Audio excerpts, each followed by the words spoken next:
Senhor Jesus, mais uma vez reunidos em Teu nome neste domingo pela manhã, rogamos a Tua proteção para todos nós.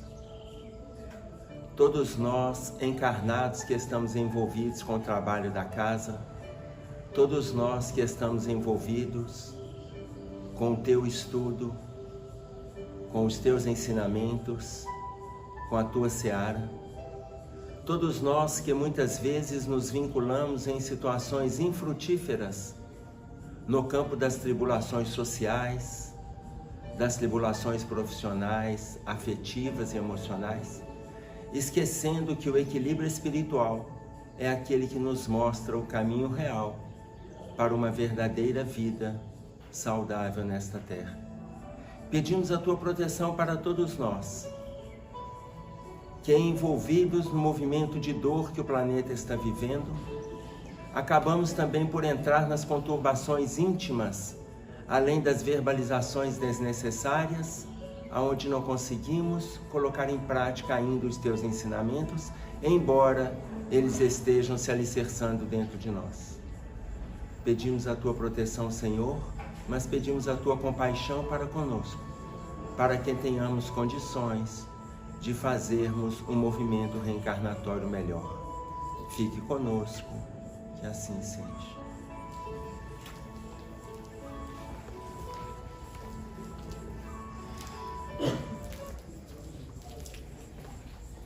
Olha só, nós, como estamos trabalhando o capítulo Reforma Íntima Sem Martírio, hoje nós estamos com o capítulo 23, Só o bem repara o mal. Só o bem repara o mal. Indeterminada, olha a introdução que ele usa para nós, que está no Evangelho segundo o Espiritismo. Capítulo 27 do Evangelho, item 21. É o capítulo Pedi e obtereis. Indeterminada é a duração do castigo para qualquer falta. Fica subordinada ao arrependimento do culpado e ao seu retorno à senda do bem. Vamos pegar esse trechinho? Indeterminada é a duração do castigo para qualquer falta. Existe castigo? Não. Existe? Eu peguei o trechinho do Evangelho segundo o Espiritismo. Então existe castigo. Vocês estão na dúvida do Evangelho segundo o Espiritismo? Será que eu estou entendendo certo ou eu entrei nessa casa pela primeira vez hoje? Hã? Ação e reação. Ação e reação. Indeterminada é a duração do castigo. A mesma coisa de nós dissermos que indeterminada é a duração da reação. Tá claro? Indeterminada é a duração do castigo para qualquer falta. Então toda falta, eu não vou dizer nem pela falta, toda ação tem uma reação igual e contrária. Fica subordinado ao arrependimento do culpado e ao seu retorno à senda do bem. Ou seja, a melhora dele fica subordinada ao movimento dele, movimento pessoal. Tem pessoas que cometem um engano e faz uma renovação em 2, 3 dias. Tem pessoas que repetem aquele engano por 2, 3 anos. Tem pessoas que repetem aquele engano por 2, 3 encarnações. Estão entendendo? Então fica subordinado ao movimento da própria criatura. É ela quem vai fazer o movimento de mudança. E se ela não fizer? Não tem problema, gente. Um dia ela vai fazer. Que isso é para todos. Um dia vai fazer. O quando é o ponto que ele coloca. Subordinado ao arrependimento do culpado, fica subordinado ao arrependimento do culpado e o seu retorno à senda do bem. Nós vamos ver isso. Não basta o arrependimento. Aí no texto, esse texto é muito rico, ele tem várias informações, nós vamos trabalhar com algumas, quando ele diz assim: quanto mais dor e decepção entre as reencarnações, mais profundos anseios da mudança que integrarão as aspirações daquele coração da terra, determinando traços psicológicos. Quanto mais dor, quanto mais dificuldade entre as encarnações, por que entre? Porque quando volta no plano espiritual quando volta no plano espiritual, que você sabe por onde você andou, o que você fez, quem que você prejudicou, como se prejudicou na somatória de toda essa caminhada. Tá claro? Então, quanto mais dor e decepção entre as encarnações, mais profundos anseios de mudança integrarão as aspirações desse coração em plena terra, determinando alguns traços psicológicos. Então, a dor é importante. Importante. Olha o que coloca para nós o irmão José. Eu gosto desta frase, uso várias vezes nas nossas colocações, porque olha a profundidade dela. Quem não aprende a lição de boa vontade, candidata-se ao método pedagógico da dor. Quem não aprende a lição de boa vontade, candidata-se ao método pedagógico da dor. Porque o aprendizado depende da criatura. Se ela quiser, se ela não quiser. Se ela quiser ir para a escola, não quiser. Se ela quiser aprender valores e não quiser, isso depende dela. Porém, tudo tem uma consequência. Ou seja, a duração do castigo é por tempo indeterminado. A pessoa não fez movimento nenhum de aproveitamento enquanto está na Terra. Não fez movimento nenhum de aproveitamento quando as lições chegaram. Não fez movimento nenhum de aproveitamento. Aí os pais matricularam na escola, matou aula, perdeu aula, não quis estudar e foi. 8 anos, 9 anos, 15 anos, 20 anos. Quando ele está com 20, 22, ele não consegue se estabelecer em absolutamente nada. Mas, é porque não frequentou a escola? De forma nenhuma. A pessoa pode não frequentar a escola, mas ela se dedicar a determinadas funções que ela está com 20, 22, 25 e ela é exímia profissional numa área que poucos de nós sabemos, embora tenhamos frequentado escola. Entenderam? Mas a pessoa se envolveu. Mas quem não se envolve com nada vai se candidatar ao método pedagógico da dor. Por que nós temos hoje pessoas adolescendo com 35 anos de idade? Qual a idade da adolescência? De 11 a 18 anos, segundo o livro Adolescência Normal, de uma autora que se chama Arminda Berasturi, nós vamos ver lá a idade da adolescência feminina começando com 11 anos até os 18, 19, masculina entre 12 e 13 anos, entre 12 e 13 anos até mais ou menos 20, 21. Mas nós temos jovens de 28 adolescendo, de 35 adolescendo, que não se envolvem com absolutamente nada. E o mundo passa a ser perverso para eles. Lembra quando nós estudamos aquele texto sobre depressão reeducativa? Que lá a irmã Dufour coloca para nós assim: muitos reclamam do nada, de que nada, a frase que ela usa entre aspas está nesse livro Depressão Reeducativa, ela coloca assim: nada para mim dá certo. E aí ela coloca: desejo incontido do egoísmo quando as suas vontades não são atendidas. Ou seja, não fez nenhum tipo de reformulação moral. Tá claro? Mas vocês vão lembrar também quando nós falamos do ditado sobre a palavra, que mais? O exemplo, que mais? A dor. Lembraram do ditado? A palavra convence, o exemplo arrasta. E o que nós acrescentamos? A dor transforma. Por quê, gente? Olha bem. Porque a palavra, você escuta. A palavra você escuta. O exemplo você vê. O exemplo você vê. E a dor? A dor você sente. A gente pode muito bem fazer esse movimento aqui. Mas a nossa dificuldade de mudança ela é tão intensa que a gente passa pela dor que a dor você sente. Tem mais ninguém para te falar isso ou aquilo. Às vezes te fala, você não concorda, agride, xinga. Olha, mas a dor está lá. Desiste. A dor está lá. A palavra você escuta.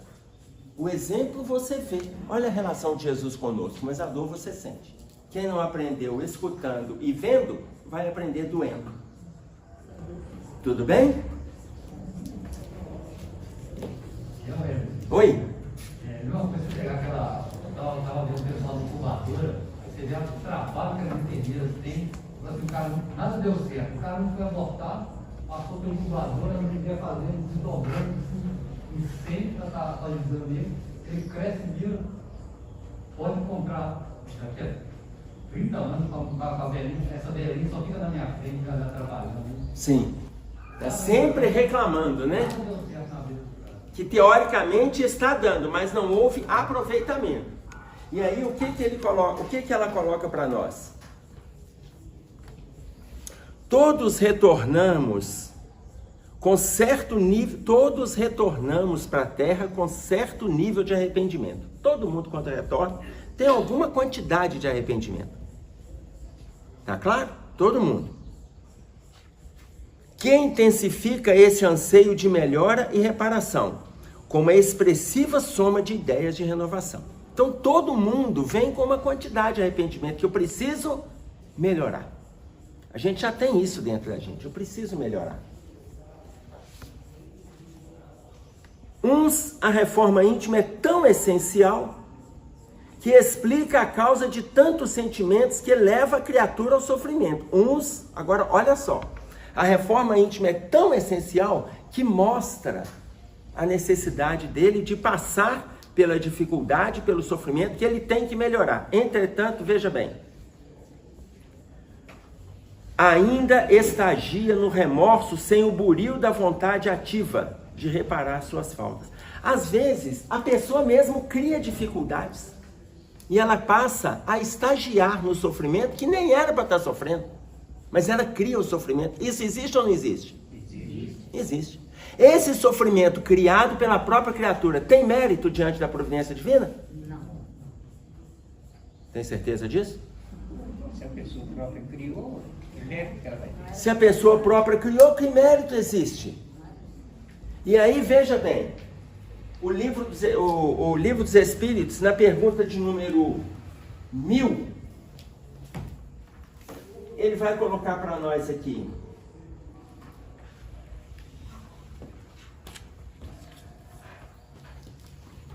Que é um trechinho que ele comenta aqui também.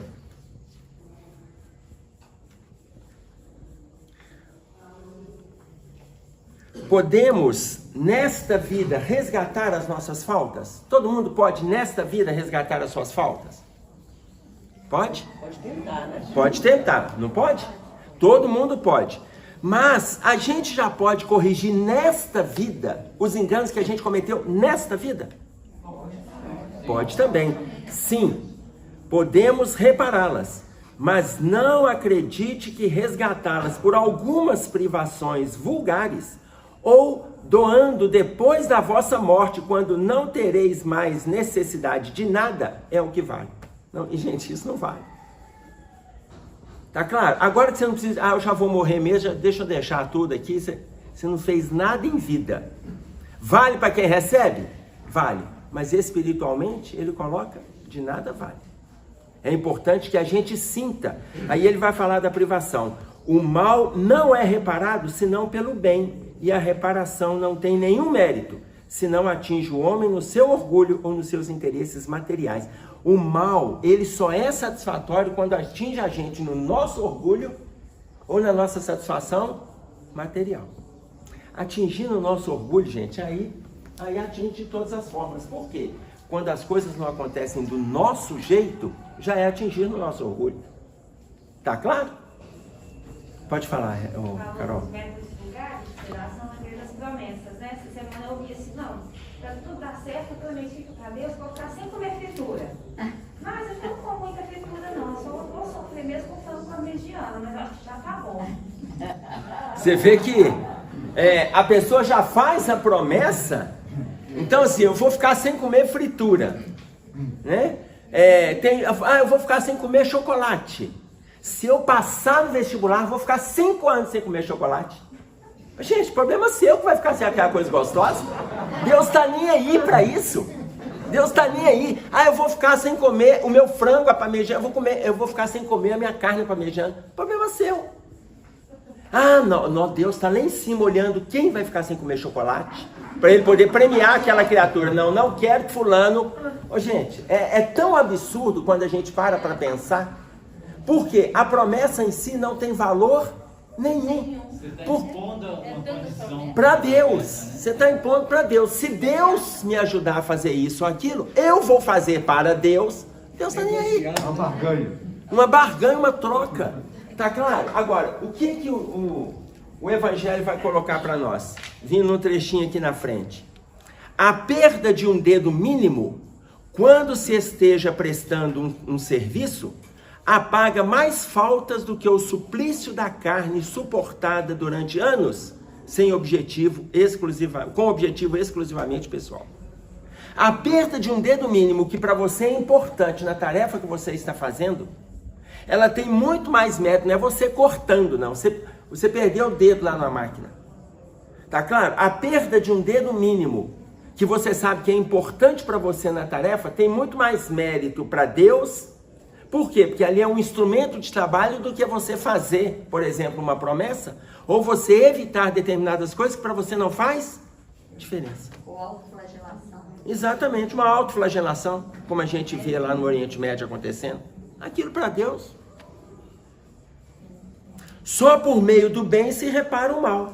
Por isso é que ele coloca lá no título, o bem repara o mal. Só por meio do bem repara o mal. E a reparação nenhum mérito apresenta se não atinge o homem no seu orgulho ou nos seus interesses materiais, repetindo a colocação do Livro dos Espíritos. Ok?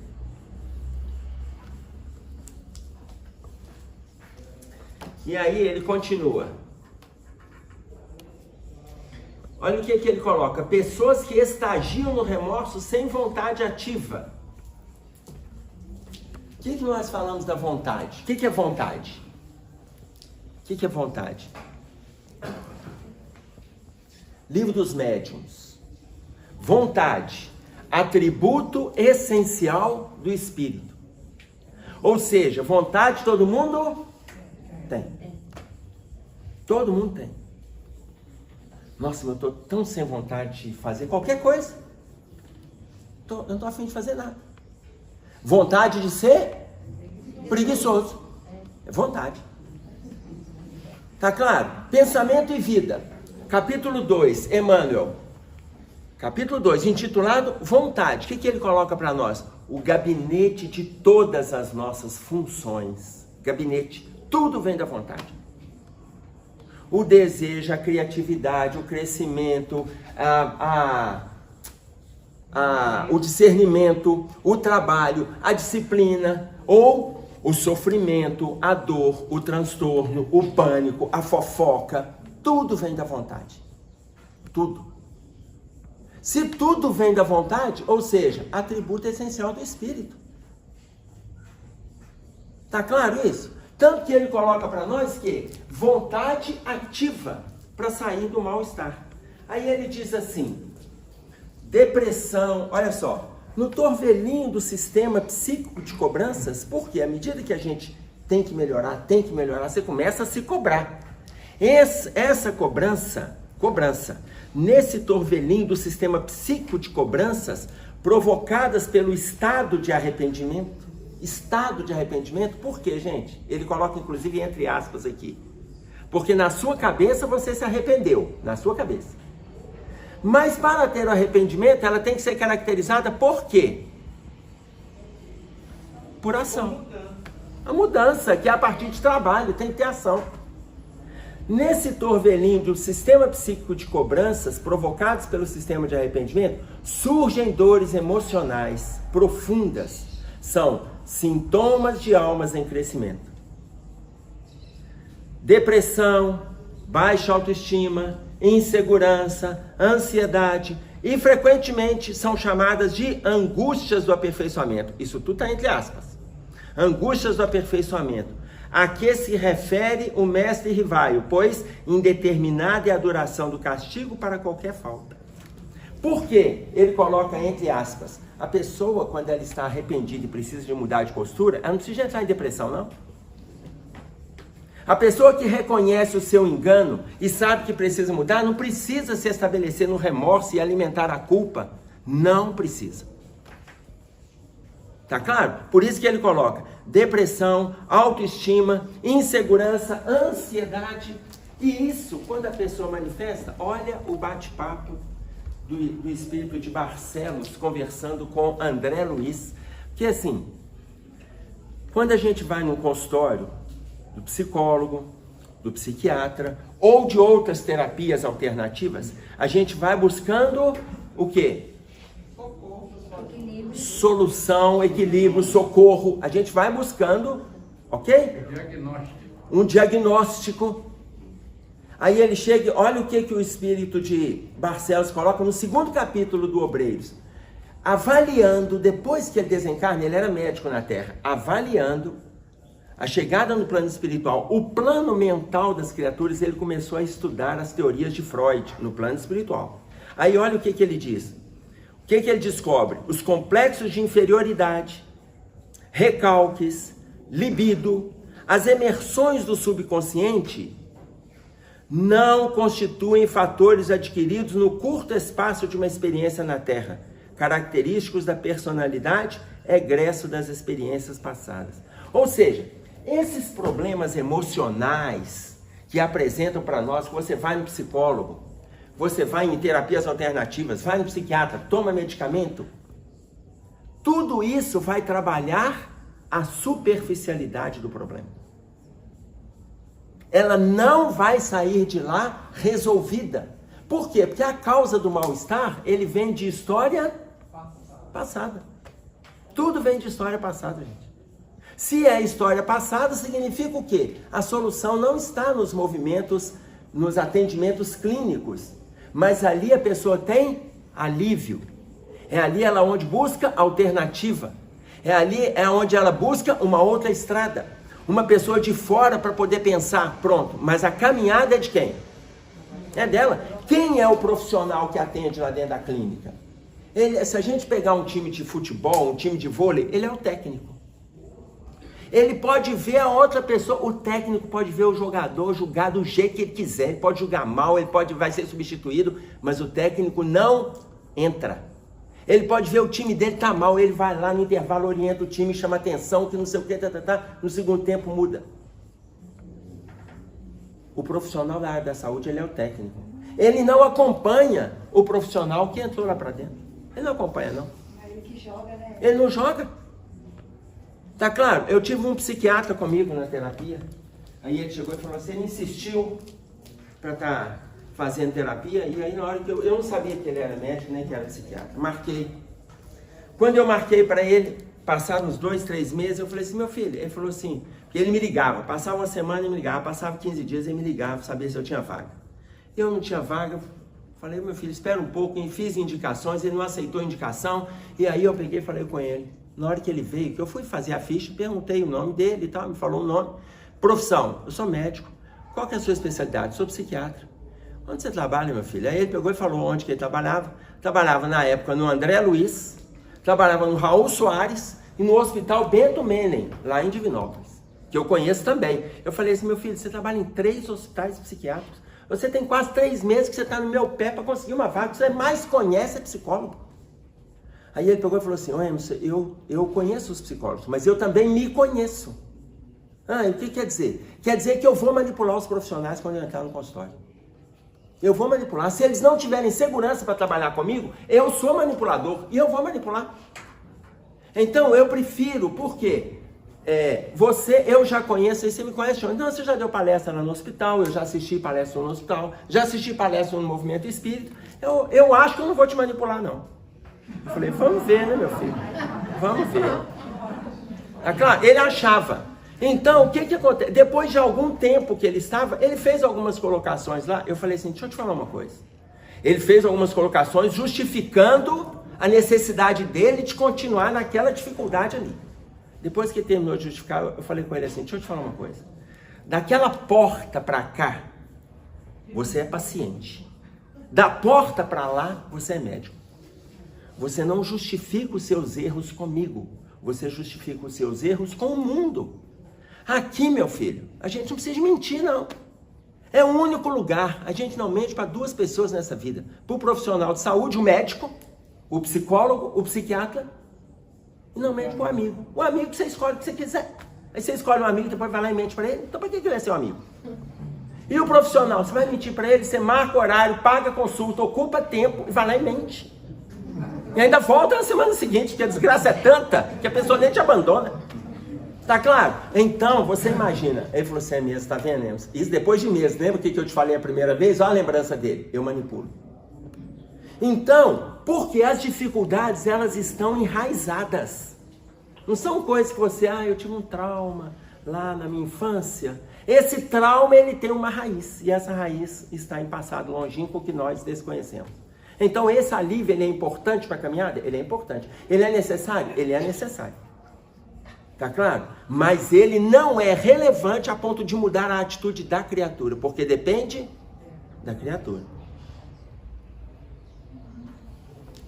Aí ele coloca, e além dessas dificuldades, ele chega e fala assim, outro castigo psicológico é a inquietude interior, preocupação nascida do nada. Ele coloca nada entre aspas. A preocupação nascida do nada, sem utilidade racional ou explicável. Reajustamento do espírito que se despe pouco a pouco do monturo de suas faltas. Sabe aquela preocupação que você cria absolutamente desnecessária? Tem ou não tem preocupações assim? Na vida de vocês tem? Aqui, ela coloca assim, essa aqui é o castigo psicológico, aquela preocupação que você cria daquilo quando fala do nada. Imagina, uma coisa que nem vai acontecer, você já está preocupado. No livro Renovando Atitudes, o Hamed, ele coloca para nós, no capítulo intitulado Tuas Preocupações, eu não lembro, aliás, não é que eu não lembro o número, a minha edição não está enumerado os capítulos, mas o título, o capítulo se chama Tuas Preocupações. Então lá, ele coloca que as pessoas muitas vezes chamam a sua preocupação para justificar, olha a justificativa, de previdência. Não, eu estou sendo previdente. Estou sendo previdente. Excesso, gente. São os castigos psicológicos. A preocupação é muito o e se acontecer, e se isso mudar, e se. É a partícula si. Olha só, tem uma pesquisa nos Estados Unidos muito interessante, ele coloca assim, dos 100% das nossas preocupações, dos 100%, 75% não acontece nada. 15% acontece uma parte, 10% acontece. Resumindo, dos 100% das nossas preocupações, 90%, gente, não acontece. 15% acontece uma parte. Ele não sabe precisar a quantidade na pesquisa. Tá claro isso? E a gente fica trazendo preocupações. A pessoa está trabalhando hoje, ela já fica até sem dormir, seria o de menos. Ela vai ficando sem dormir, vai excedendo em alimentação. Tá claro? Excede em trabalho. Você imagina, que ela tá, não, porque quando eu aposentar, meu filho, pela lógica, você vai aposentar aos 63. Só que espiritualmente ele não está sabendo não, mas ele vai desencarnar com 52. Ele não está sabendo, mas ele vai aposentar com 63, ele já está pensando no sítio que vai comprar, e aí ele vai viver até os 80, porque aqui na Terra ele faz um monte de reprogramação. Vai viver até os 80, quando chegar 83, 85, vai começar com Alzheimer, com Parkinson, ele pede a Deus para levar e Deus leva ele embora. É muito legal a programação assim, não é? Aí com 52 ele desencarna. Morreu de trabalhar. Não se dedicou à família, à espiritualidade, à socialização, a trabalho voluntário, não se dedicou a nada. E foi chamado. Tá claro? Então, o que nós estamos vivendo hoje? Olha aqui. Capítulo 3, versículo 9 de Lucas. Já está posto o machado à raiz da árvore. toda árvore que não dá bom fruto, corta-se e lança-se no fogo. Quem falou isso para nós? Jesus. Isso mesmo, não foi não. Foi Jesus não. Está em Lucas. Quem fala essa frase? Sabe quem? Paulo. Não. Até porque Paulo não falaria em Lucas. Paulo vai ter as cartas de Paulo. João Batista. Ilma que falou? 2 pontinhos para você no final do semestre. Tá? Então, João Batista falou. Por que João Batista falou isso? Foi na hora que ele termina o batismo do Cristo. E aí o Cristo vira as costas, agradece o batismo, e aí João Batista fala para os seus discípulos: já está posto o machado à raiz da árvore. Pois quem não dá bom fruto, corta-se e lança-se no fogo. O que é isso? A hora que Jesus se apresenta para o batismo, significa que Jesus agora iria entrar efetivamente na sua missão. Já está posto o machado à raiz da árvore, ou seja, agora o que é o machado? Hoje, vamos trazer para nós aqui, o que é o machado? Nós. Desculpa. Nós somos a árvore. O que é o machado? O conhecimento. Tá aí o machado. A gente está fazendo o que aqui? Utilizando o machado. O machado está na raiz da árvore. O machado, ou seja, o conhecimento está no nosso encalço. Já está posto o machado à raiz da árvore. O conhecimento está à nossa disposição. Aquela pessoa que não dá bom fruto, o próprio conhecimento, o que ele faz? Elimina. Capítulo 8, versículo 32 de João. Conhecereis a verdade, vos libertará. Então, aquela pessoa que não utiliza, corta-se e lança-se no fogo. O que é o fogo? As dores. Então, quem não adquiriu conhecimento nenhum, já é automaticamente eliminado.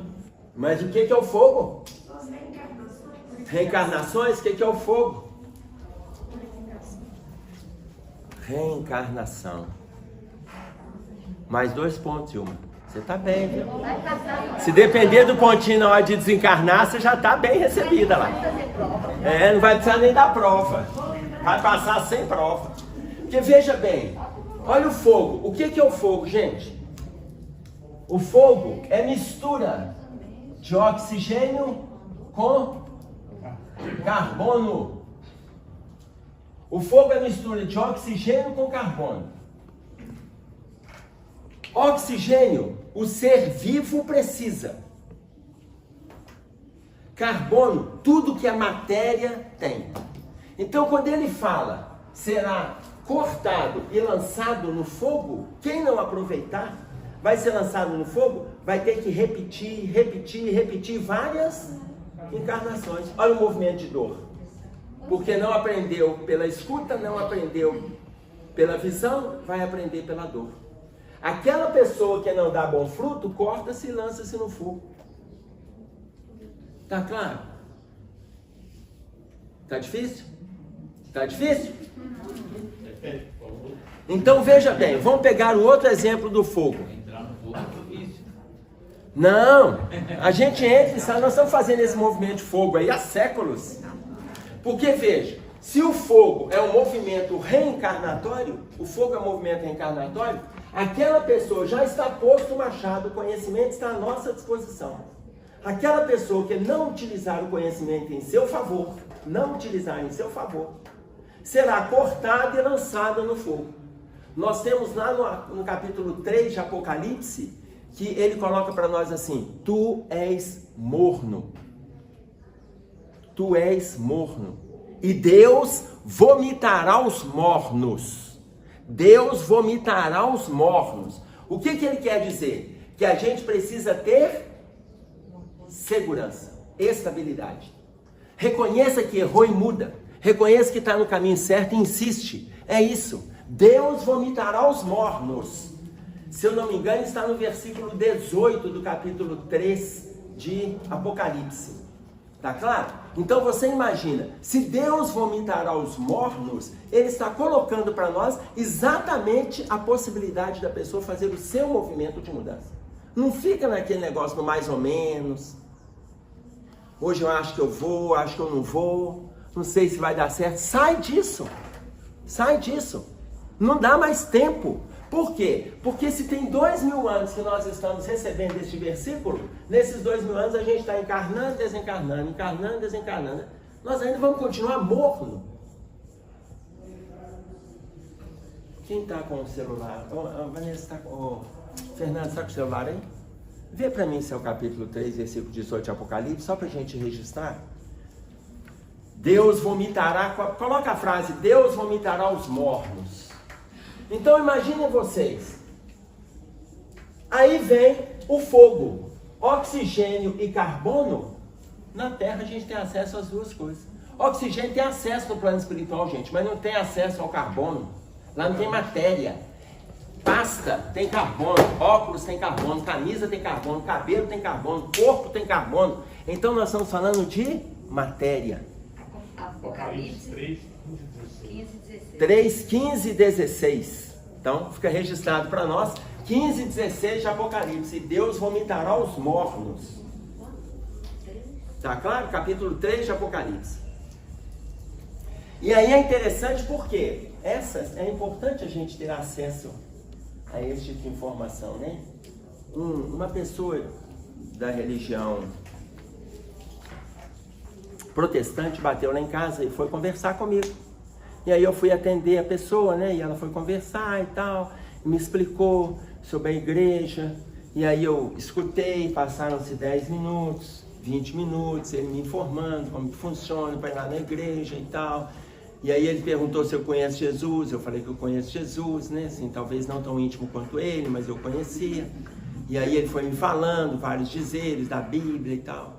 Aí ele falou assim, então você é irmão também? Sou, eu sou seu irmão. Todos nós somos, né? Assim, pelo que eu escutei de Jesus, todos nós somos. Aí ele pegou e falou assim, você frequenta qual igreja?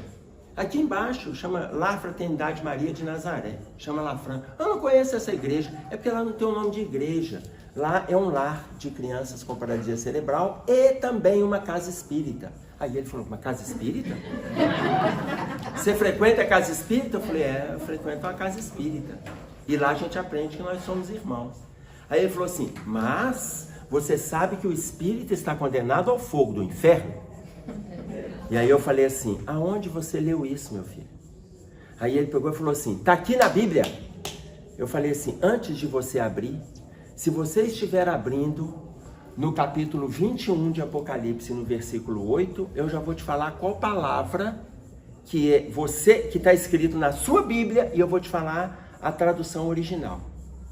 Aí ele pegou e assustou, falou, não, mas é esse versículo que eu vou abrir. No seu versículo está escrito, quanto aos tímidos e aos incrédulos e aos abomináveis e aos homicidas e aos fornicários e aos espíritas e a todos os mentirosos, a sua parte será no lago que arde com fogo e enxofre, o que é a segunda morte. Ele olhou e falou assim, é isso mesmo. Eu falei, eu sei que é, meu filho. Mas a Bíblia original está escrito, quanto aos tímidos e aos incrédulos e aos abomináveis e aos homicidas e aos fornicários e aos feiticeiros, e não aos espíritas. O original está aos feiticeiros e aos idólatras e a todos os mentirosos, a sua parte será no lago que arde com fogo e enxofre, o que é a segunda morte. Eu falei assim, porém, quem traduziu a sua Bíblia foi um pastor, e é importante você ter acesso à tradução original. Por quê? Porque nessa época vocês estão numa competição com o movimento espírita, e o movimento espírita não precisa dessa competição. Não importa qual número que é maior, qual número que é menor. Importa quais pessoas estão trabalhando na seara do Cristo. Isso não faz diferença. Não faz diferença número. Então, o original, eu gostaria que você anotasse esse versículo. E ele anotou lá, capítulo 21, versículo 8, deixou o marcador dele, porque ele iria verificar. Mas veja, se a gente entende que o fogo, para nós, o que ele propõe? O fogo seria o inferno. A gente entende que o fogo é a somatória de oxigênio com carbono, nós vamos precisar de passar pelo movimento reencarnatório e todo mundo vai aprender. A reencarnação é assim, ela é feita para a gente aprender. E tenta, e a gente vai melhorar. É assim que funciona, gente. Tá claro isso? Ué, mas qual pastor que introduziu essa... Graças a Deus eu não sei o nome. E é bom, tem coisa que a gente não precisa saber, né? É ótimo. Agora, olha que interessante. Cuidado com essa inquietude interior, preocupação nascida do nada. Gente, preocupe com o que precisa ser preocupado. Não traz coisas que não tem a ver com o seu movimento, com a sua família, seu movimento profissional, seu movimento social. Eu sei que está tendo fome lá em São Paulo. E agora acabou a Cracolândia e eles estão disseminados para outra região. E a droga está imperando. Eu não vou trazer isso para cá. O que eu posso fazer do lado de lá? Nada. Mas nas minhas orações eu posso lembrar deles. E fazer uma oração sentida para que eles recebam auxílio. Mas eu aqui, em BH, eu não posso fazer nada de forma direta. O que eu posso fazer em relação aos ucranianos? O mundo está falando da Ucrânia. Ninguém está falando do Sudão, da Angola, da Síria e do Iêmen. A pior guerra está no Iêmen. Por quê? Porque ali é contra o pessoal da Arábia Saudita. Mas a Arábia Saudita é patrocinadora do petróleo do mundo. Alguém vai brigar com a Arábia Saudita? E ela está executando crianças e mulheres no Iêmen. Mas está um desastre. E eu falei para vocês 5. Eu falei esses 5 que eu disse agora. No mundo agora, neste momento que nós estamos aqui, nós estamos tendo 25 guerras no mundo. Não é só a Ucrânia que está em guerra, não. Aquela ali está mexendo com o mundo, que ela está ganhando evidência. Mas neste momento nós estamos com 25 guerras no mundo. Guerras civis e guerra entre nações. Então, não faz sentido a gente trazer aqui, sendo que nós não estamos dando conta de resolver a nossa guerra. E aí eu não vou dizer mais a questão política, não. A nossa guerra familiar, a nossa guerra social. Quem vai daqui para o centro e volta, vê o desastre nessa Avenida Antônio Carlos, vê o desastre na Cristiano Machado. A quantidade de barracas que estão sendo montadas ao longo da avenida de pessoas que estão desprotegidas das suas casas. Então a gente está com outros problemas sociais aqui, sem falar ainda das guerras familiares, nós nem entramos nela. Então o que nós podemos fazer para corrigir aqui, no nosso torvelinho, no nosso movimento, aqui? Para que a gente dê conta de grandes atividades, grandes trabalhos, nós temos que dar conta do pequeno.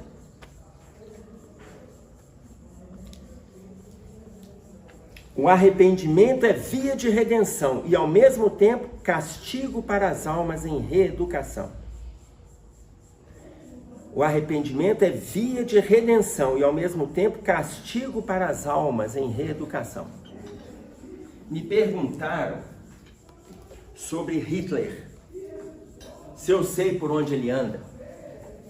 Sei não. Sei não. Tenho 2 versões. Não que eu saiba. Uma, o Divaldo Franco coloca para nós. Muito provavelmente, olha a fala do Divaldo. Muito provavelmente, ele já está encarnado no plano inferior. Muito provavelmente, ele já está encarnado. E Divaldo coloca isso nesse movimento Você e a Paz. Se eu não me engano, ele tem várias palestras dele no movimento Você e a Paz. Se eu não me engano, é a 6ª. Você e a Paz, ou se não for a 6ª, é a 7ª, onde ele fala que provavelmente ele já está encarnado. Ok? Outros grupos já estão colocando o seguinte, que ele está em Plutão. Está em Plutão, isolado, aonde está fazendo reflexões sobre as suas atitudes, envolvido com dores, mas ainda não retornou ao plano físico, mas não este plano físico. Este ele não tem mais condições de retornar. No estado em que nós estamos, ele não tem condições de retornar. Então retorna para o mundo primitivo. Retorna para um orbe primitivo. Qual orbe primitivo? Em qual idade? Em qual idade? Se nós entendermos nas últimas fases do movimento de evolução da criatura seria as fases do homem de Neandertal. A fase do homem de Neandertal, ela varia de 30 mil anos atrás a 270 mil anos atrás. Então, uma das fases do homem de Neandertal, tá claro? Para aprender a lidar primeiramente com o relacionamento humano, no caso lá, primitivo. Aprender a lidar com o relacionamento, respeitando individualidades. Esse movimento, ele vem alicerçado de muita dor. E a pessoa sente.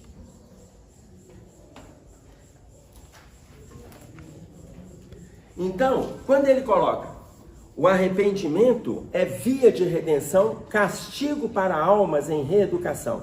Esse quanto energético doentio é um dos fatores causais da desarmonia dos neurotransmissores na química cerebral.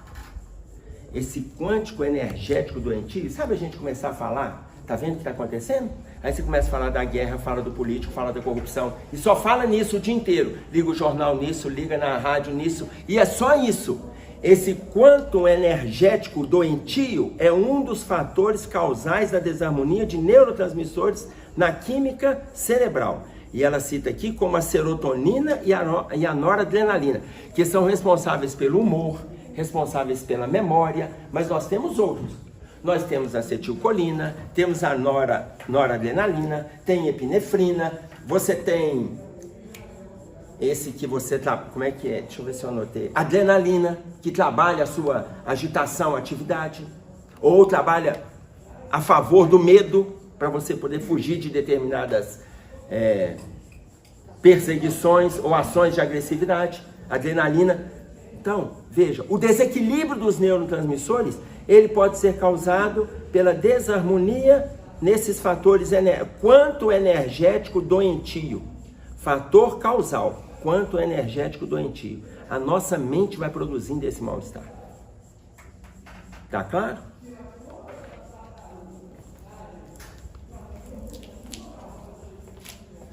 E aí, ela coloca sobre a importância, deixa eu ver se ela fala aqui.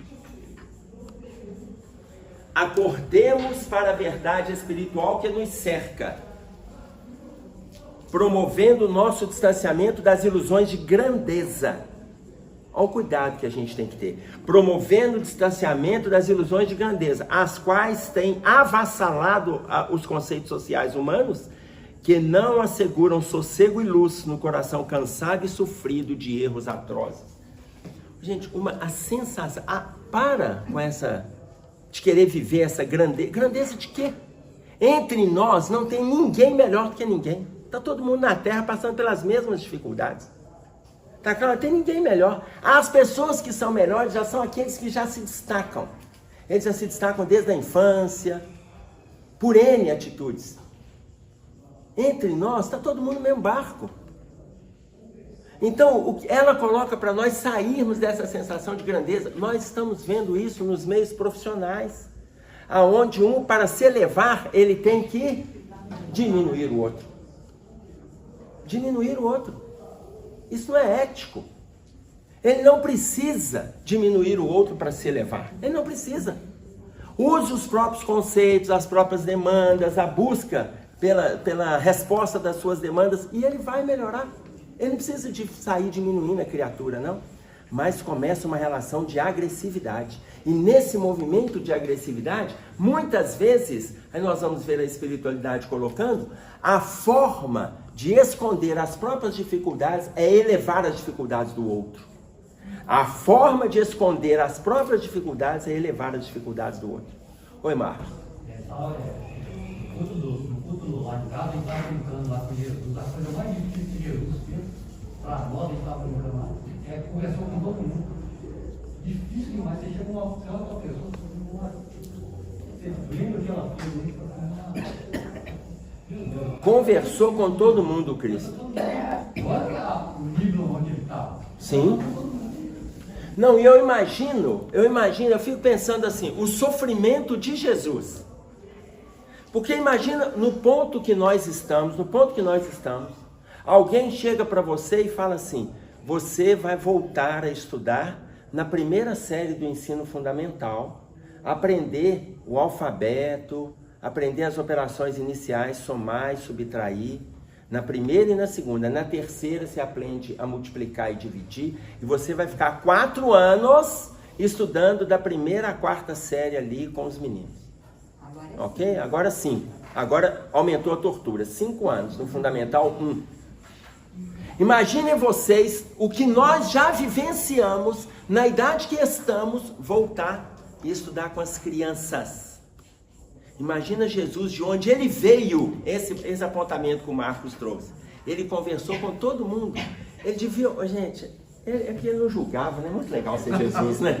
É muito legal ser Jesus. Porque às vezes havia umas perguntas que ele devia, se ele fosse do nosso nível, ele ia falar assim, que pergunta mais imbecil.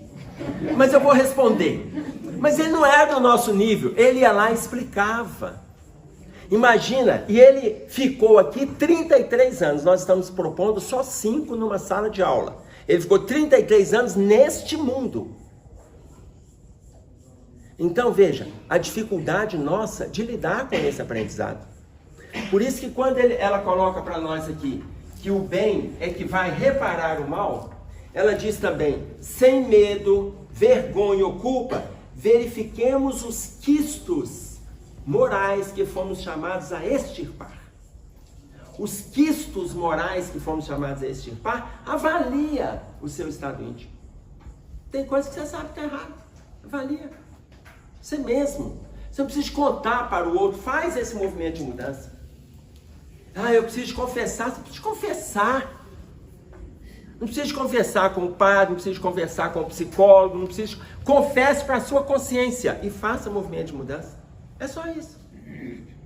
Então, sem medo, vergonha ou culpa, verifiquemos os quistos morais que fomos chamados a extirpar e não nos sintamos diminuídos ou desvalorizados em razão dessa inadiável viagem de encontro com o eu superior.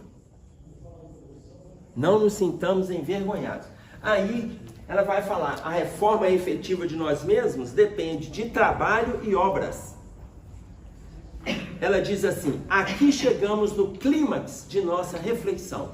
Somente arrepender não basta. Somente arrepender não basta. É preciso realizar. Essa colocação, somente arrepender não basta,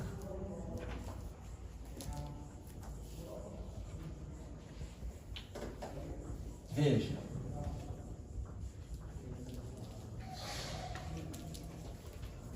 Capítulo 7 do livro Céu e Inferno, 16º item. O capítulo 7 está intitulado Código Penal da Vida Futura.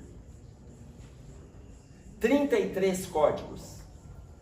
O arrependimento, conquanto seja o primeiro passo, por si só não basta. São precisos mais 2 valores. 2 valores. A expiação e a reparação. O arrependimento, conquanto seja o primeiro passo, por si só não basta. Precisamos fazer mais 2 movimentos. Expiar e reparar. O que é expiar, gente? Alguém tem dúvida? Está todo mundo espiando? Não é espiar a vida das pessoas, não. Está todo mundo espiando?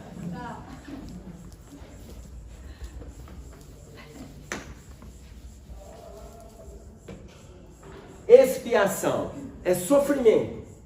É preciso a expiação e a reparação. Se nós, olha bem, só de estarmos encarnados, segundo o que ela colocou para nós no início, já estamos apresentando um certo grau de arrependimento, de vontade. Já temos um certo grau de arrependimento, só de estarmos encarnados. Porém, para nós nos reformarmos, para regenerarmos, não basta por si só. São precisas a expiação e a reparação. Eu gosto de fazer a distinção da expiação, né? Porque todos conhecem a palavra expiação e conhecem a palavra expiação.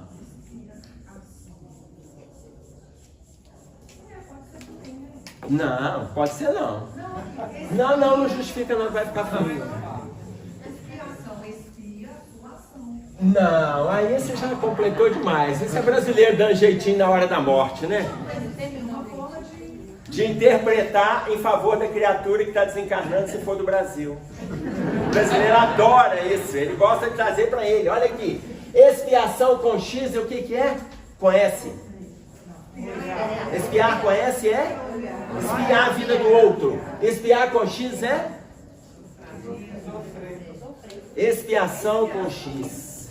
E aí a gente pega o exemplo do X na matemática. Ele é uma incógnita. Você não sabe. Quando vem aquele raio daquela frase, calcule o X, o inferno começa na sua mente. Tá claro? A expiação com X, na minha opinião, é a regeneração. Aí aqui é o sofrimento. Aqui para nós, expiação é o sofrimento. Ou seja, o X na matemática você não sabe o significado da incógnita. Porque ele é uma incógnita. Você vai ter que calcular. Para quem está na engenharia tem facilidade, né, meu amigo Carlos?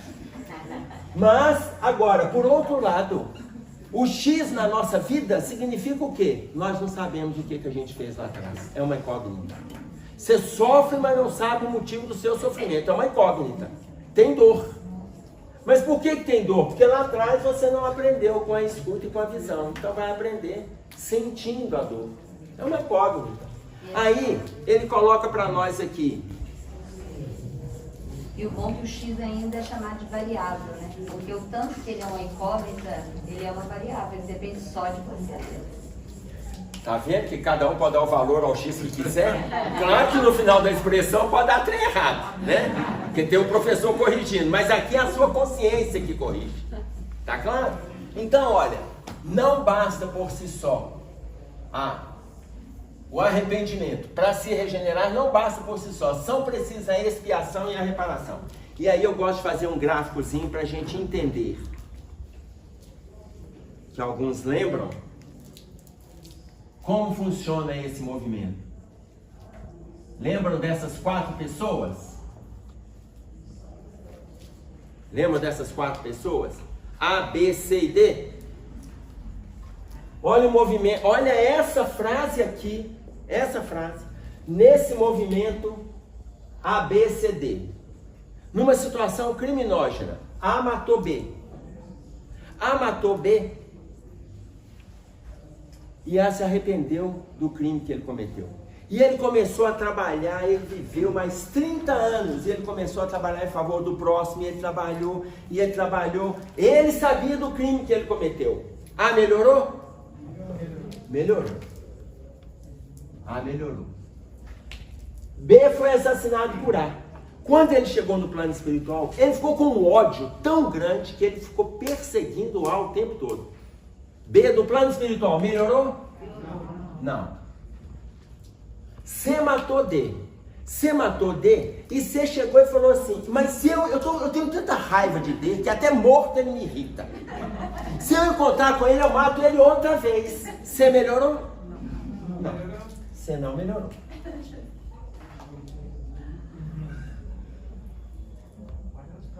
B. B. Outro pretinho é B. Isso. Aqui é B.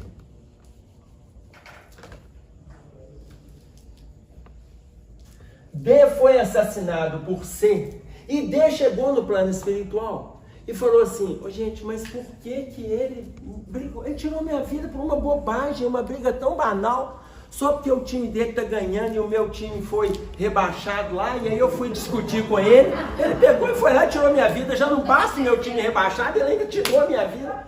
Eu perdoo o C, não quero problema na minha cabeça, perdoo o C. D melhorou? D melhorou.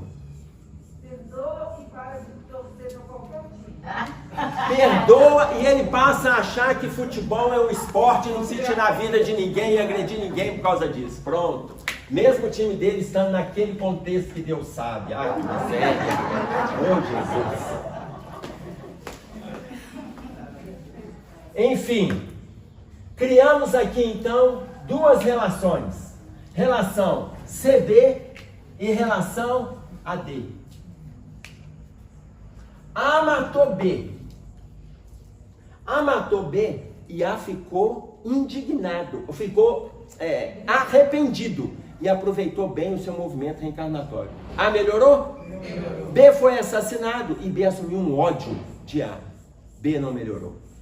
C matou D e C ficou com tanta raiva que ele continuou com ódio de D de novo. C melhorou? D não quis guardar mágoa nem rancor. Espiritualmente ele saiu bem do outro lado. Criamos aqui então a relação CB. Os dois CB nascem muitas vezes debaixo do mesmo teto. Não tem vínculo um com o outro, mas tem vínculo com o crime. Um porque matou, o outro porque foi assassinado. Um matou e continuou com ódio, o outro foi assassinado e continua com ódio. Eles vão trabalhar entre eles uma situação criminógena. Eles vão trabalhar uma situação criminógena. Neste caso aqui, de quem cometeu o crime e quem foi acometido pelo crime, eles não guardaram nenhum resquício. Ah, mas então a pessoa que comete o crime, ela pode se sair bem ainda nessa encarnação? Pode se sair bem. Quem vai colocar isso para nós é o Jacó no livro Voltei. O Jacó no livro Voltei vai falar de uma pessoa que tirou a vida. Quando ele teve o desencarne do Jacó, o doutor Bezerra vai receber os espíritos próximos da praia, lembram disso? Quando vai receber os espíritos lá próximos da praia, tem o Jacó, mais 3 outros desencarnados. Aí vem o doutor Bezerra, Marta, a filha de Jacó que estava no plano espiritual, e o irmão Andrade, o orientador espiritual. Aí eles chegam, à medida que eles chegam, os 4 recebem abraço do doutor Bezerra, enfim, vão atravessando uma ponte sobre o umbral. Na hora que eles estão atravessando a ponte umbral, um desses 4 que tinha desencarnado, ele vê os parentes do outro lado. Quando ele vê os parentes acenando, ele pega e grita: eu não posso passar por essa ponte, porque eu matei na terra. Quando ele fala que ele matou, os espíritos que estão no umbral, que a ponte é por cima, começam a gritar: criminoso não passa, criminoso fica entre nós. Doutor Bezerra reúne o grupo e fala assim: vamos manter a nossa oração, senão seremos atraídos pelo grupo que está no sofrimento. Fazem a prece e eles continuam atravessando a ponte. Aí o Jacó, que estava de braço dado com a filha dele, que já estava no plano espiritual, pergunta para ela assim: filha, esse homem cometeu um crime na terra? Cometeu, papai. Ele tirou a vida de uma pessoa e viveu mais 30 anos.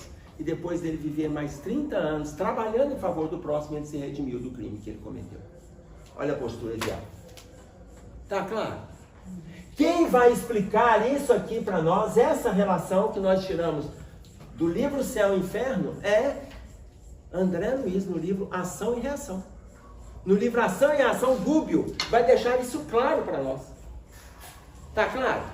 Então, olha, o arrependimento, com quanto seja o primeiro passo, por si só não basta. São precisas a expiação e a reparação. Ou seja, eu vou sofrer as consequências do crime que eu cometi e eu vou ter que fazer o bem em relação àqueles que eu cometi o crime ou em relação a outros que estarão necessitados. Porque muitas vezes aquele que eu cometi o crime, ele já evoluiu.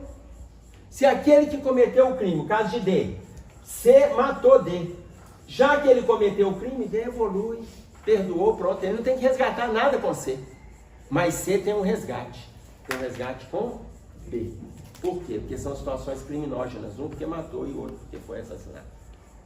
Um crime aconteceu no Chile, o outro na Rússia. Os dois reencarnam lá no Brasil. Irmãos, dentro da nossa casa. E aí entra a nossa missão. Não, já complicou, está gravando demais a nossa área, né? Tá claro, gente? Pode falar. O C e D pode voltar como filho já é dele? A chance aqui, quando a gente fala de situações criminógenas, eu já pego essa situação aqui, porque é uma situação de difícil possibilidade de integração. Entendeu? Esses dois já estão numa situação muito distante. É o que a gente vê no livro Obreiros da Vida Eterna. Determinados crimes, a hora que eles se redimem daquele crime ali, eles dão saltos na escala evolutiva. Tá claro? Pode ser que venha orientando, da mesma forma que nós trouxemos aquela fala relacionada a Hitler, né? Pode ser, ele não vai ter relação com aqueles com quem ele cometeu o crime, mas ele vai ter que proporcionar o bem, porque só o bem repara o mal. Então é proporcionar o bem, não importa se tem que ser com aquela pessoa. Como nós, muitos que a gente prejudicou já nos perdoaram e já evoluíram, mas a gente tem que procurar fazer o bem aonde a gente está inserido. O Emerson, lembrando que A vai resgatar a ação negativa dele, mesmo ele tendo trabalhado 30 anos no bem, a ação negativa dele ele vai resgatar, não passando por outras semelhantes. Ele vai precisar de ser morto por uma arma qualquer Sim. que ele acometeu, Sim. mas ele vai passar por aquela dor que resgata este momento dele onde ele assassinou o outro. Sim. Ainda que tenha cometido um engano, não quer dizer que se libertou, só que está aliviado por ter feito o bem. Já está aliviado. Próximo movimento reencarnatório já vem com atenuações, tá? Por exemplo, o escravo da memória do suicídio, o escravo atentou o cara e volta como o pai dele. O cara queimou a língua dele com ferro. O cara voltou, não é você, foi eu, cara. O escravo atentou total, todo crime do cara. Sim, você vê que quando esse movimento acontece, o outro pode fazer essa vinda na Terra. Ele pode, dependendo do estágio evolutivo. Se nós pegarmos obreiros da vida eterna, nós vamos ver lá a colocação do espírito de Asclépios. Lembram de Asclépios? Todo mundo conhece esse nome, porque ele é tão comum para nós, né? Asclépios. Se chamar alguém de Asclépios, ele te prende. Tá? Vocês lembram o movimento de Asclépios? Asclépios, o que o Jerônimo fala com o André? Ele está num estágio evoluído tão distante, que ele só volta na Terra caso desejar, mas ele está dando uma palestra para eles ali, caso ele deseje. Entretanto, no intervalo entre duas encarnações, entre 500 e 800 anos. Tá claro isso? Então, entre 500 e 800 anos. Isso está no 3º capítulo, falando sobre o sublime visitante, o capítulo. Então, você imagina, entre 500 e 800 anos, pelo estádio de distância. Aí, o André pergunta assim, ele já está no ponto de Jesus? Não, meu filho. Eu falei que ele volta na Terra se ele quiser, e se ele vier 2 vezes no intervalo entre 500 e 800 anos. Mas ainda está ligado à Terra. Aí ele fala, ainda está ligado à Terra. E aí ele coloca, ele é um daqueles que aspiram ficar ainda ligado à Terra, porém ir para o Sol, para irradiar luzes para o sistema. Aqueles que estão no Sol aspiram tomar conta do sistema. Aqueles que estão tomando conta do sistema aspiram cuidar da Via Láctea. Aqueles que estão envolvidos com a Via Láctea aspiram cuidar da galáxia. E ele vai explicando como que a escala vai acontecendo. Aí é que a gente vê, nós não damos conta de tomar conta da nossa vida. Está difícil para nós. Então, ele está lá, nossa, ele não vai voltar, vai, daqui a pouco.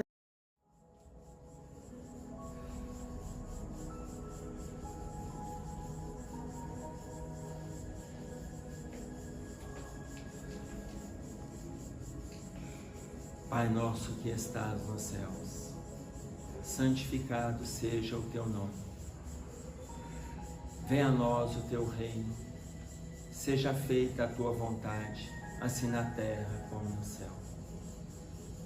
O pão nosso de cada dia nos dai hoje.